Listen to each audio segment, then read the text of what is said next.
Sebuah video memperlihatkan seorang pengamen mendadak viral di TikTok. Setelah beredar video, warga meminta dirinya menyanyikan lagu sebanyak 150.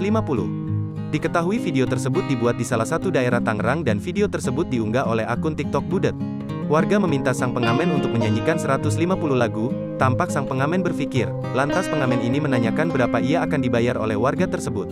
Kejadian tersebut mendapat beragam komentar, dan bahkan ada warga yang menyebutkan kalau pengamen tersebut mengiyakan permintaan dari warga ini mungkin mulutnya bisa kelelahan.